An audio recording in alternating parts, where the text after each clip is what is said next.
남유다 멸망 연도를 BC 588년으로 본 채널에다가 뿌잉 하면은 돌아온 통키 나옵니다.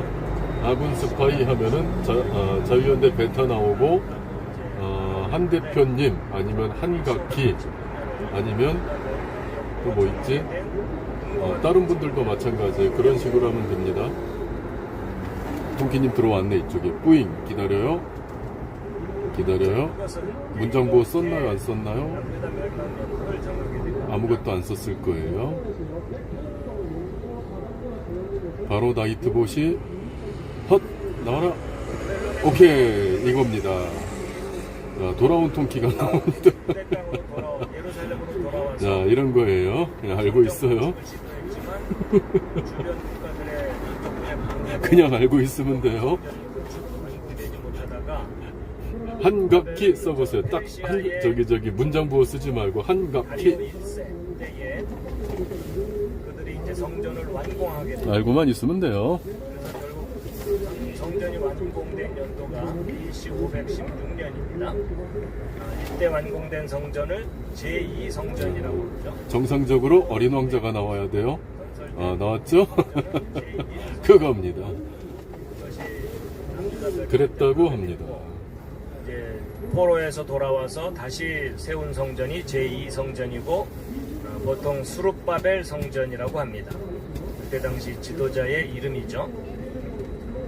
자, 그런데 이제 다니엘서 9장 2절을 보면 예루살렘이 황폐한 가운데 70년을 채우리라 라는 내용이 나오는데 이것은 하나님께서 다니엘에게 계시를 주신 것이 아니라 예레미야에게 주신 계시입니다. 예언이죠.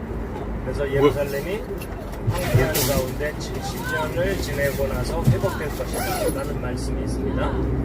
근데 이제 성경 학자들이 예레미야가 예언한 이 70년의 끝나는 사건을 성전 완공이라고 해석을 한 것입니다. 그래서 BC 510년에 성전 완공이 되면서 예레미야가 예언한 70년이 끝났다라고 보기 때문에 그러면 그 70년의 시작점은 어디겠느냐? 예루살렘의 멸망 연도라고 추정을 한 것입니다. 그렇게 해석을 한 거죠. 그러면 BC 516년에서 70년을 거슬러 올라가면 얼마가 나오죠? 그게 바로 BC 586년입니다. 그래서 BC 586년에 남유다가 멸망하면서 예루살렘이 느부갓네살 왕에 의해서 파괴됐을 거다라고 여긴 겁니다. 이건 객관적으로 확인된 게 아닙니다. 추측을 한 겁니다. 그리고 그 추측이 오늘날까지 그냥 보편적인 지식처럼 상식처럼 이제 내려온 거죠. 그래서 남유다 멸망할 때 파괴된 성전은 솔로몬이 지은 첫 번째 성전이었습니다. 어쨌든 남유다 멸망 연도를 BC 586년으로 주장하는 근거는 성전 완공된 연도로부터 예레미야가 예언한 70년을 적용을 해서 거꾸로 계산해서 연도를 추정한 것이죠. 근데 이 추정이 성경에 기록된 내용과 일치하느냐? 아닙니다. 성경 기록과 일치하지 않기 때문에 잘못된 연도입니다. 왜냐하면 예레미야가 예언한 70년이 끝나는 해가 어떤 해인지에 대해서 성경에 정확하게 기록이 나와 있습니다. 그래서 그 기록을 근거로 해서 볼 때는 BC 586년이 남유다가 멸망한 연도가 아닙니다. 특히 제가 남유다가 멸망한 연도와 날짜까지도 계산이 가능하다는 것을 앞선 강의에서 이제 확인을 시켜드렸는데요. 그래서 과학적으로 검증된 남유다 멸망 연도는 BC 588년 7월 31일입니다. 날짜까지 특정할 수가 있습니다. 그렇다면 남유다 멸망 연도가 BC 588년이라면 성전 완공 연도와의 연도 차이는 72년이 되기 때문에 예레미야가 예언한 70년과 같지 않습니다. 그러면 예루살렘의 황폐함의 시작 연도와 마치는 연도를 알 수 있느냐? 예, 성경에 그 마치는 연도를 알 수 있는 기록이 나와 있는데 그게 바로 예레미야 25장 12절입니다. 하나님께서 70년이 끝날 때 바벨론은 곧 갈대아 지역이거든요. 그래서 바벨론이 폐허가 될 것입니다. 그것도 영원히 폐허가 될 것입니다. 근데 바벨론은 나라의 이름이 있고 하지만 도시의 이름이 있고 바벨론 왕국의 수도가 바벨론입니다. 그래서 이 바벨론이 폐허가 된 때를 역사 속에서 찾아내면 되는데 그 연도가 BC 520년입니다. 바벨론이 페르시아에 의해서 정치적으로 멸망한 연도는 BC 521년입니다.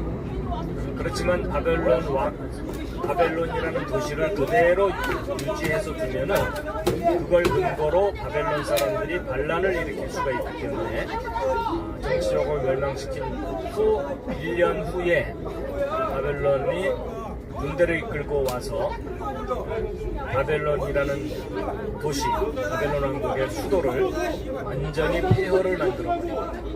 근데 그 연도가 BC 520년입니다. 그런데 그 해에 예루살렘에서는 성전 건축을 방해받던 유대인들이 성전의 기초를 놓게 됩니다. 그렇다면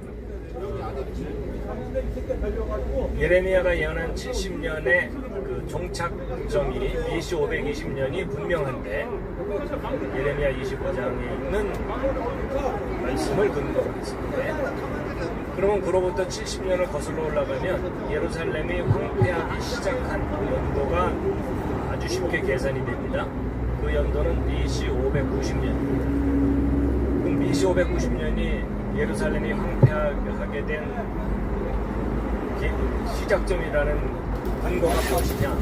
왜냐하면 BC 590년에 예루살렘을 포위 공격하고 있던 느부갓네살이 공격 개시하게 됩니다. 그러면 예루살렘 성화는 수라장이 되면서 황폐함의 시작이 된 것입니다. 그래서 예루살렘이 공격받기 시작한 날짜까지 성경에 기록이 되어 있는데 여호야김이 포로로 잡혀간 지 9번째 해 10째 달 10째 날이라고 성경에 기록이 되어 있습니다. 그리고 성전의 기초를 놓던 날도 성경에 날짜까지 기록이 되어 있는데요. 아사왕 다리오 제2년, 아사는 페르시아죠. 페르시아의 다리오 1세, 다리오 대왕이라고도 불리고 그 왕 둘째 해 9째 달 24일에 성전의 기초를 놓았다고 되어 있습니다. 그래서 결국 예레미야가 예언한 70년은 BC 590년을 시작으로 해서 BC 520년에 끝납니다. 결국 예루살렘을 공격했던 그 바벨론이 폐허가 되는 때까지의 기간이 예레미야가 예언한 70년. 결국 예루살렘을 멸망케 했다가 그 멸망시킨 바벨론이 징계를 받는 그 기간이 70년.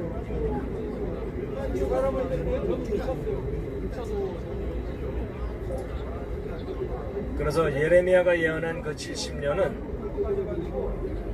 성전 완공이 끝나는 연도도 아니고요. 그리고 남유다가 멸망한 연도하고도 관련이 없습니다. 멸망하기 2년 전 공격 개시 때부터 바벨론이 폐허가 된 때까지 이 기간이 예레미야가 예언한 70년.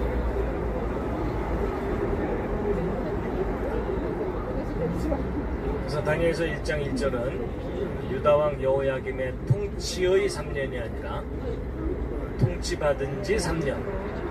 그러니까 유다왕 여호야김이 느부갓네살의 통치를 받은 지 제3년. 이런 의미. 근데 이것을 오브로 해석해서 여호야김이 왕이 된 지 3년이라고 잘못 이해를 하는 바람에 엉뚱한 연대기가 생겨난 것입니다.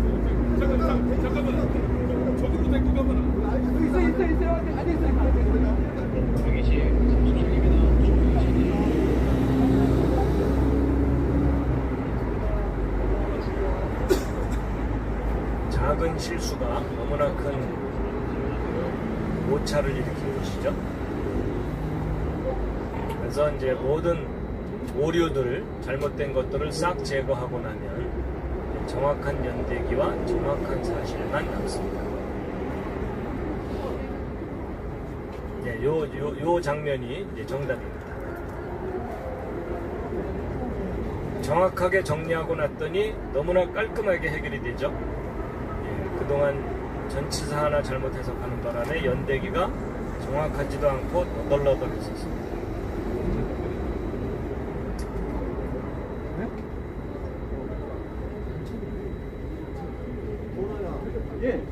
그래서 다니엘이 포로로 잡혀간 연도는 BC 599년 애구구 하면서 잡혀간 것입니다.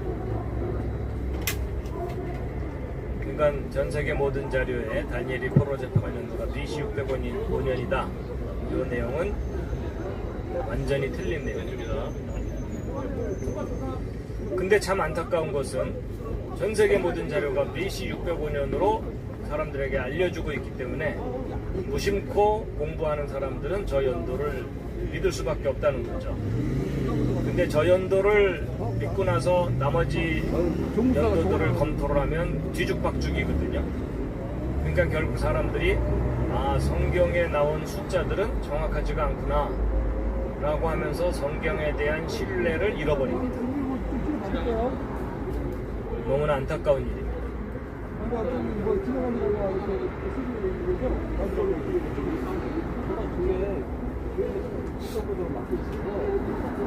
다니엘이 잡혀간 것은 갈그미스 전투하고 상관없다.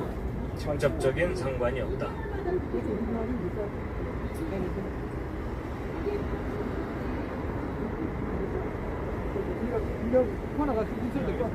지금 우리가 사용하는 대부분의 기독교인들이 사용하는 개역개정 성경도 유다왕 여호야김이 다스린 지 3년 이렇게 되어 있습니다.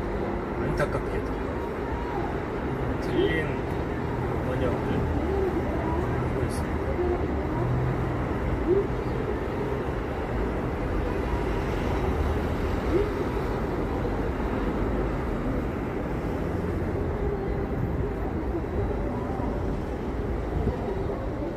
자, 이 표는 느부갓네살 왕 통치 제7년에 두 번의 그 포로들을 잡은 것을 함께 묶어서 바벨론으로 데려간 그 내용을 좀 표로 정리한 것입니다.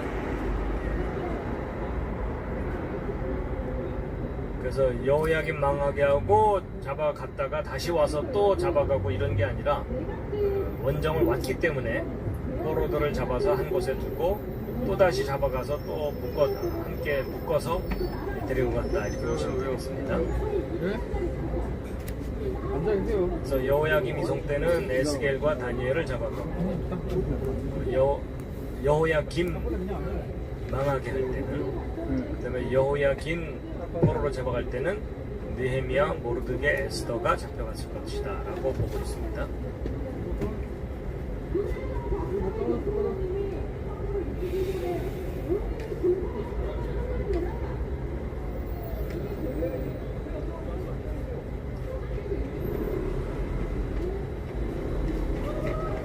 그런데 이제 문제는 일반적인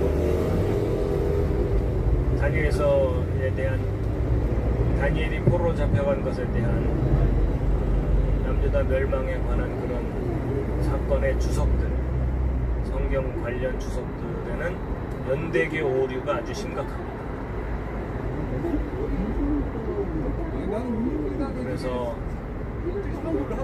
느부갓네살이 유다와 예루살렘을 처음으로 공격한 때가 여호야김 통치 제3년이라고 이야기를 하고 있죠. 사실은 제3년이 아니라 제8년입니다. 그리고 여호야김이 8년간 조공바치다가 반역했다 이렇게 개설을 했는데 사실은 3년간 조공을 바치다가 반역을 한 것입니다. 엉망입니다.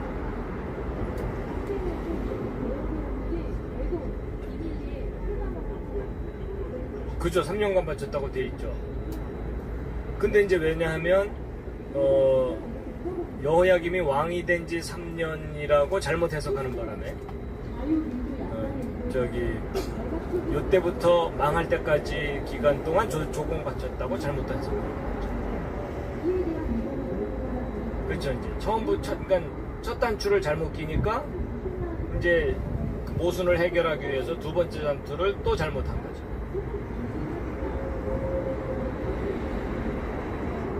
그리고 이제 1차 포로 연도는 정확하게 BC 599년인데 597년으로 표현하게 되고, 또 3차 포로는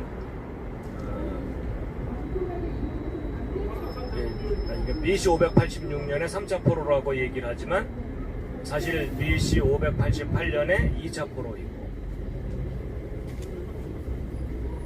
이 모든 잘못된 해석들이 전치사 하나를 잘못 해석하는 바람에, 이게 1장 1절에 전치사 하나를 잘못 해석하는 바람에 벌어진 일입니다.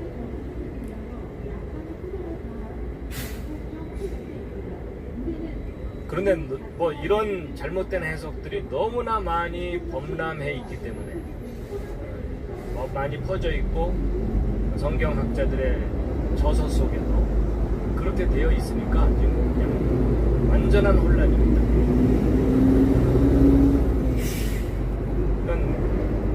그러니까 그렇게 혼란이 일어나면 여길 맞추면 저기가 안 맞고 저길 맞추면 여기가 안 맞고, 그런 혼란을 너무 겪다 보니까 성경학자들이 맞추다 지친 거예요. 그러니까 이제 자기들의 책에 뭐라고 기록하냐면, 성경 속에 있는 연도를 바로잡으려는 노력은 의미가 없다. 그래서 성경에 기록된 숫자들에 너무 연연해하지 말아야 된다. 성경의 숫자들을 믿을 수 없다. 이렇게 얘기를 합니다. 그러면 하나님의 말씀이 진리가 아니다라는 뜻이죠.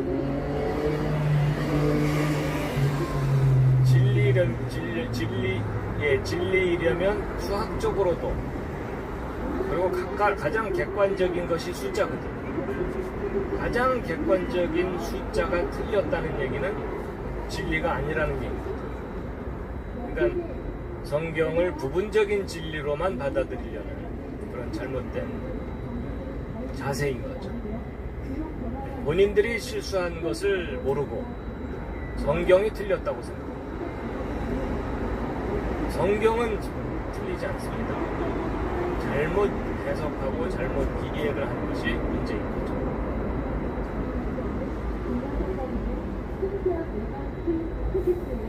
제1차 바벨론 포로 사건이 여호야김 주기 3년이라고 여기도 잘못되어 있죠.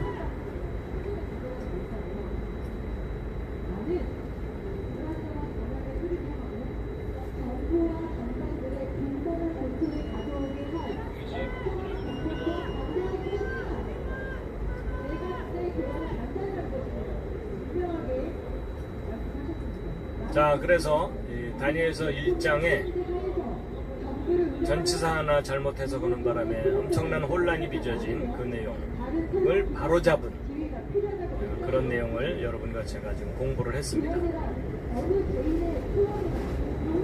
근데 언제 이게 바로잡힐까요? 예수님 재림하실 때까지 안 될 것 같은 느낌이 들기도 합니다.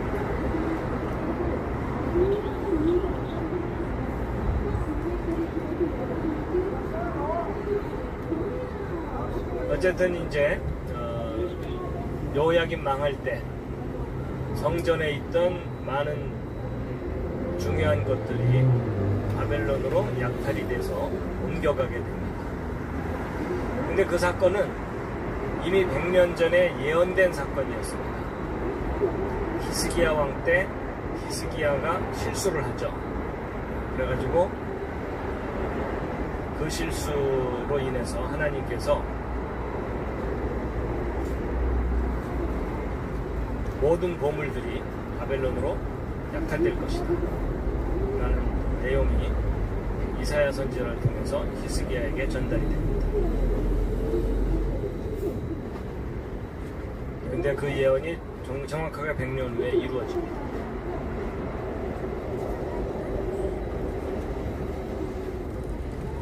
정확하게 100년 후에 이루어진 게 아니라 100년 후에 예언된 내용이 정확하게 이루어진 거죠. 자, 그렇게 잡혀간 그 다니엘과 그 동료들이 내시들의 우두머리 아스부나스에게 교육을 받습니다. 교육과 훈련을 받게 됩니다. 그래서 추정해 볼 수 있는 것은 다니엘과 그 친구들이 내시가 되었을 가능성이 아주 높다는 것입니다. 더군다나 열왕기하 20장에 이사야가 히스기야에게 보물이 약탈될 것이다 라는 예언 말고도 네 자손들 중에 바벨론 왕의 궁궐에 내시가 될 자들이 있을 거다. 아마도 그 대표적인 예가 다니엘입니다. 다니엘은 역사적으로 존경받았고 여러 왕에 걸쳐서 충성했고 또 은퇴 이후에도 평안하게 보낸 것으로 기록이 됩니다. 그렇다면 다니엘이 큰 가문을 이루었을 수가 있거든요. 다니엘의 자손이라고 할 만한 사람들이 역사 속에 존재했었어야 되는데 놀랍게도 다니엘의 직계 후손이라고 주장하는 인물이 역사 속에 하나도 발견되지 않습니다. 그렇기 때문에 다니엘은 바벨론의 포로로 잡혀가서 내시가 거세를 당하고 내시가 되었을 가능성이 아주 높습니다.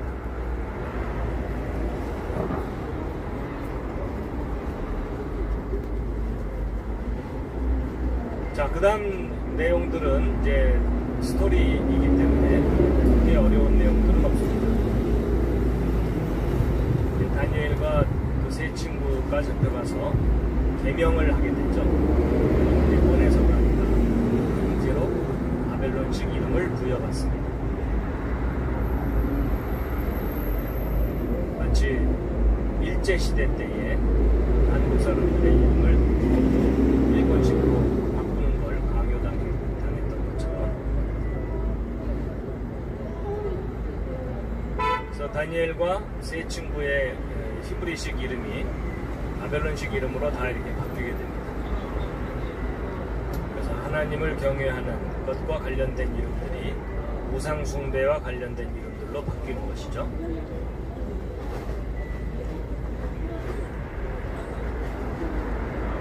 그리고 이제 다니엘은 왕이 마련해주는 음식을 먹지 않기로 거부를 합니다. 그 이유는 우상숭배의 제물로 사용됐을 음식일 가능성이 아주 높습니다. 그렇기 때문에 자기들을 거룩하게 구별하기 위해서 왕의 음식을 거절하게 되는데, 이제 그렇게 되면은 그들을 돌보는 사람들이 위험해지죠. 그래서 이제 다니엘이 제안을 합니다. 우리를 시험해 보십시오. 열흘 동안 고기를 먹지 않고 채식만으로 지낼 테니까 저희들의 상태를 보고 판단해 주십시오. 그랬는데 열흘을 채식만 하면서 지내고 났더니 놀랍게도 그들이 훨씬 더 아름답고 기름져 보였다라고 되어 있습니다. 그래서 계속 그렇게 채식을 할 수 있도록 깨끗한 음식만 먹을 수 있도록 허락을 받게 됩니다.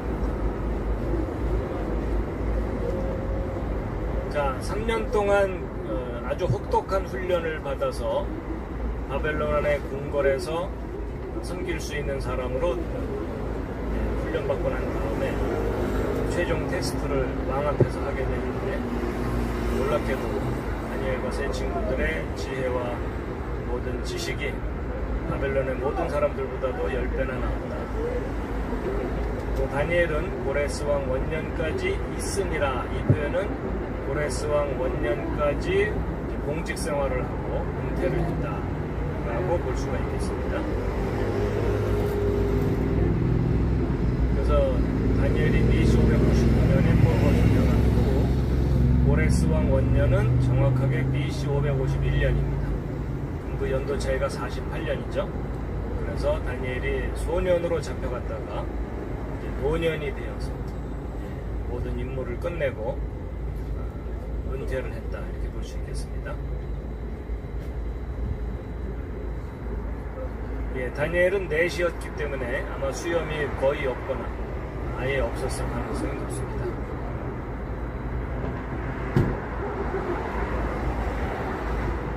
자, 오늘 이제 다니엘서 1장에 대한 복습을 빠르게 진행을 해보았는데요.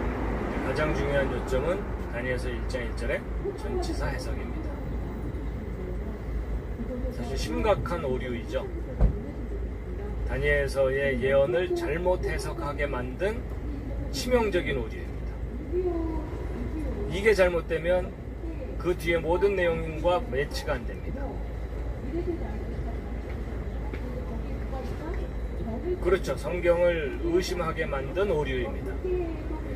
그리고 다니엘서가 워낙 연대가 헝클어져서 안 맞으니까 다니엘서는 예언서가 아니다, 예, 묵시문학의 작품이다, 이런 식으로 하면서 예언으로 해석하는 시도를 차단해버렸습니다. 엄청난 오류입니다. 지금 현재 구약 가르치는 대부분의 교수들이나 학자들이 다니엘서를 예언서 취급을 안 하려고 하는 경향이 있습니다.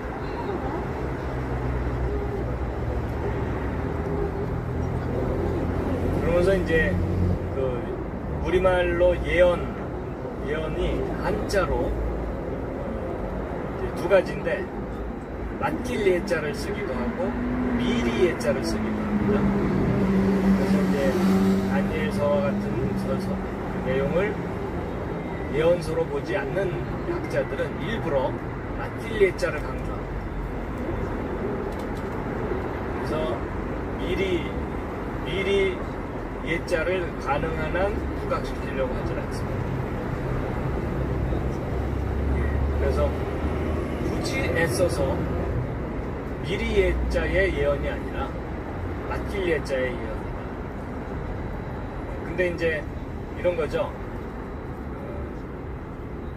하나님이 선지자들에게 하나님의 말씀을 맡겨서 사람들에게 전달하게 하는데 그 전달하는 내용 중에는 미래를 계시하는 예언도 있고 교훈도 있고 명령도 있고 여러 가지 징계하는 내용도 있어서 다양합니다. 그렇죠? 예, 그러니까 미리 계시하는 예언은 맡겨진 말씀 속에 포함되어 있죠. 그러니까 맡겨진 말씀들이 큰 집합이라면 그 중에 일부분이 미래를 계시하는 미리 예자의 예언입니다. 그런데 이제 맡길 예자의 예언이기 때문에 미리 예자의 예언이라고 보아서는 안 된다. 뭐 이런 식의 이상한 논리로 사람들을 가르칩니다. 그래서 사람들이 다니엘서를 예언서, 그러니까 미래를 예측한 예언서로, 예측이 아니라 미래를 계시한 예언서로 바라보고 이해하고 해석하려는 가능성을 가능한 한 차단합니다.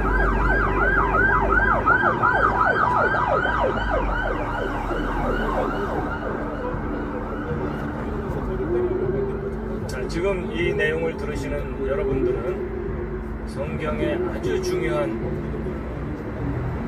부분 하나를 해결하시고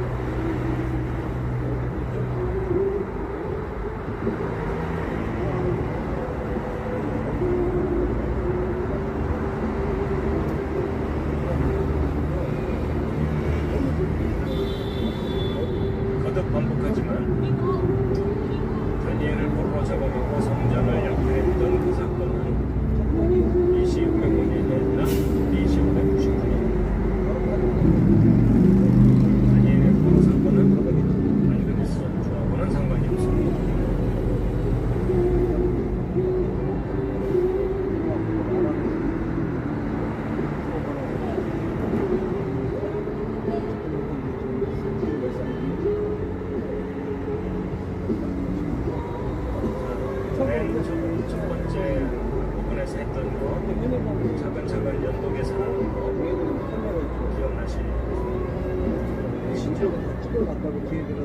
그냥 성경에 기록된 그대로만 차근차근 꼼꼼하게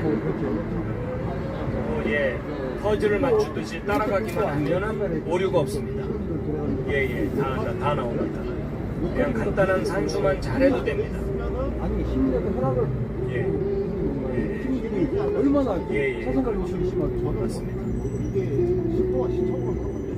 그러니까 이게 길 가다가 갈림길에서 이정표가 있는데 그대로 놔뒀어야 되는데 그걸 살짝 돌려놓은 겁니다.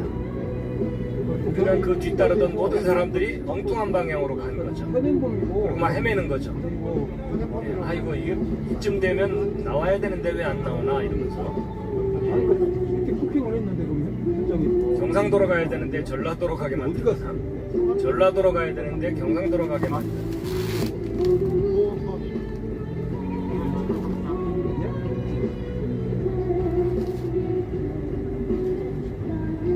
자 이렇게 해서 오늘은 다니엘서 1장의 복습을 마치도록 하겠습니다.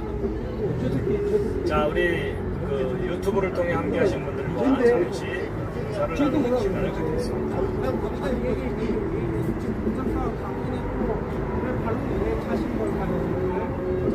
횡단보도를 저렇게 막고 있어요. 예? 저게 그러면 정당한 거예요?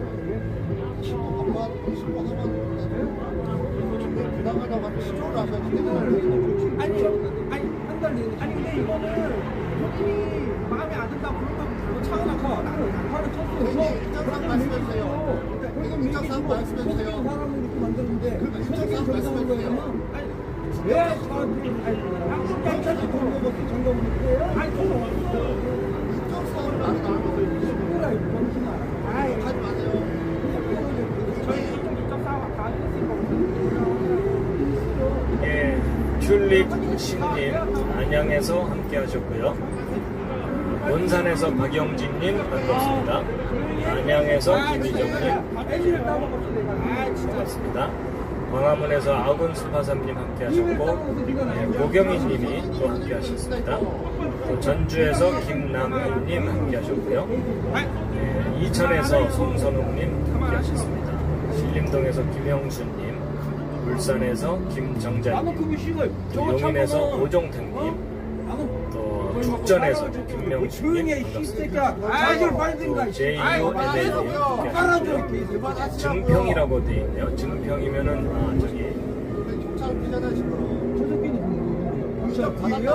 저 새끼는 경찰 뒤니까 저렇게 나한테 비하는 걸 중부고속도로 본인이 먼저 그러고 있잖아요. 뒤에서 하는 거 봐요. 역수로 유명한 곳이 어디죠? 뒤에서 하는 거 봐요. 아 빨리 협조 좀 하시라고요. 번뜩이 듣고 있잖아요. 저거 비하는 거. 신경희님도 함께 하셨고요. 인천에서 파원님, 연신내에서 전혜영님, 왜 와서 뭐 어떻게 웨이하이에서 지은호님, 또 경기도 광주에서 병신아 박경님, 네가 할 거 아니야 이 병신 새끼야. 또 모기남님 함께 하셨고요. 나요? 폭행 강원을 맞서 놓으셨습니다. 하나님은 찬양. 또 안산에서 미미님 함께 하셨고요. 자 오늘 함께 해주신 모든 분들 감사드리고요. 제가 잠깐 기도드리고 오늘 성경 공부를 마치도록 하겠습니다. 하나님의 말씀이 진리로서 사람들에게 올바로 전달되고 또 깨달아지고 또 실행되기를 원합니다. 헝클어지고 잘못된 이 모든 연대기의 문제들이 바로잡힐 수 있기를 원합니다. 그래서 하나님의 말씀에 대한 신뢰가 무너지지 않게 해주십시오. 하나님의 말씀 진리로 확신하고 시간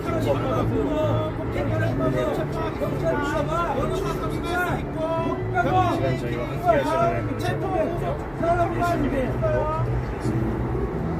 기도드리겠습니다. 마치도록 하겠습니다. 수고 많으셨습니다. 다음 주에 또 뵙도록 하겠습니다.